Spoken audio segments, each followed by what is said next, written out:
This is the Under Segovia Show. Hey everyone, it's Andres, and I'm giving you my impressions on the Samsung Galaxy event for July 2025. So this Unpacked event is probably the most divisive I've seen in quite some time, because where before there weren't much changes with the devices, this time there's a lot to love about what Samsung has done, and there's also a lot to hate. So some of the stuff that we already knew or speculated about came to pass, and I'll talk about my issues with the Fold 7 after I address the Flip 7. But let me start off with the Watch 8. Because the Watch 8 and the Watch 8 Classic, Return of the Classic, that's good. But this whole square circle design that was introduced with the Galaxy Watch Ultra, I didn't like it. They don't look as appealing on picture. They might look better in person, but I must say, 2 buttons for the standard, 3 buttons for the Classic, just like the Ultra that has even more buttons than that, brighter displays. Everything sounds good, except that it's still running the same chipset from the previous generation. And now you can't carry over your watch bands. You got to get new ones because these new lug design stuff for Galaxy Lug, whatever the heck they're calling it. So they're trying to give labels to the inconveniences they're passing on to you. And even more insulting, for those of you that are going to maybe use the Galaxy Watch Ultra, or you already have the last year's Galaxy Watch Ultra and you want to use, those old bands on the new watches, well, guess what? Not even that one carries over. They changed that watch band design too. So my goodness, that's crazy. So the big thing is that, oh, look, now there's AI on these watches. Yeah, conveniently the same day that Pixel drops the news that, hey, look, Gemini's on the Pixel watches now. So everybody's trying to compete about getting AI across everything. OpenAI is announcing they're going to have an AI browser to compete against everything else out there. So they're really trying to force AI on everybody. And I use AI, okay? But to me, that's not much of a selling point. And already the old silicon of the watches for these new batches of Galaxy Watch 8s, it's the same one as the Galaxy Watch 7. And I'm seeing some tech tubers complaining that, hey, these watches feel a little sluggish. Yeah, now throw in AI. How much lower will that be? So I'm not excited about the watches, and I'm disappointed in that because I wanted to pre-order that, and instead I ended up picking up a Galaxy Watch 7 with LTE. Moving on to the Galaxy Z Flip 7. A lot to like here.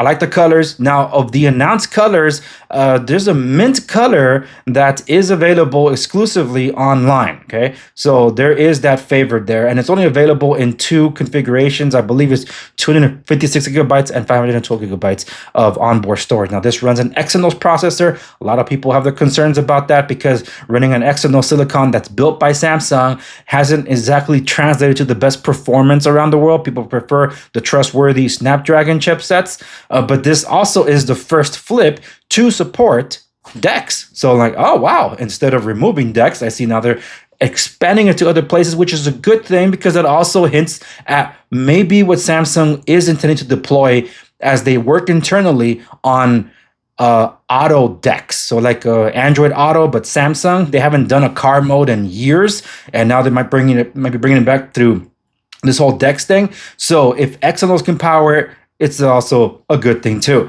So I like what I've seen. I mean, this is kind of it looks honestly more like a Moto Razr. The Moto Razr probably had the best aesthetics of the Flip, but now with the durability of the design of Samsung, it'll be interesting to see how this all plays out. It's now a taller display. It's kind of one of the bigger flagship 6.9 inch display diagonal when it's flipped open. So we'll see about that. But if that's too expensive even for your pockets, because this one is actually the one that's starting, they all went up in prices. This is starting at $1,100 before trade-in. If that's too much, there's also the Flip 7 FE. So it's kind of like last year's stuff, just cheaper. It's at $899.99, $900. So there's that. Galaxy Eye included, all these different things. So there you have that. All right, let's talk about the Z Fold 7. This is the one that, this had to be the one. And I am equal parts excited. And no, I'm probably more disappointed than I am excited about this device because no stylus support. That means not even the specific stylus built for the Fold will work with this. That also means the S Pen Pro will not work on this. What the hell, Samsung? Seriously, A lot of us were hoping this would be the ultimate note device because it's made for that. You have a bigger canvas. It's better to hold in the hand than a skinnier candy bar device. This was made for this. People that bought the case that came with the S Pen for the Galaxy Z Fold 6 did not actually use the S Pen. First off, I'm one of those that bought the case and I used it as often as I could.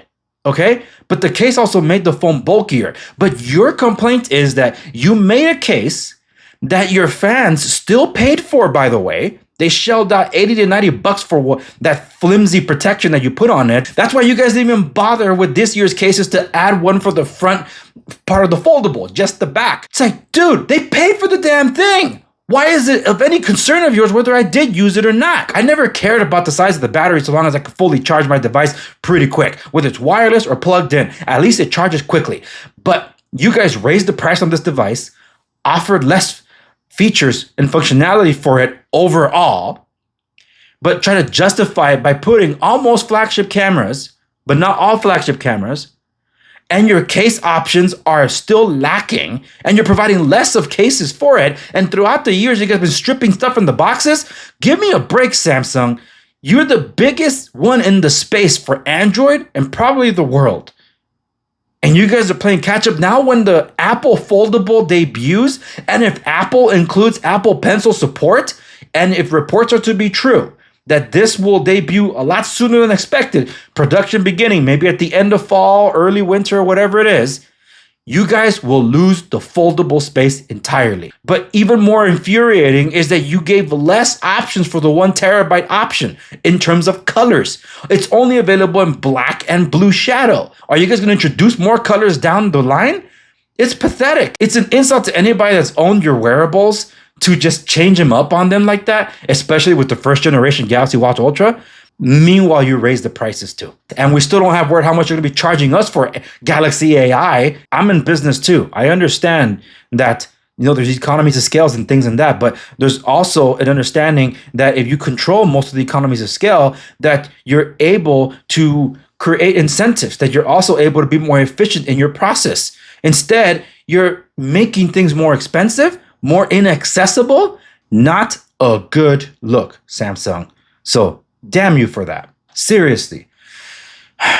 Yeah, I ordered it. I'm trading in my Z Fold 6 because I'm expecting this to be more usable. But that's why I didn't trade in my S24 Ultra. I anticipated this might happen. That's why I didn't go for the S25 Ultra. And if rumors hold that S26 Ultra will not have S Pen, then what's the difference than going for any other flagship out there? Am I that in love with One UI and Galaxy AI?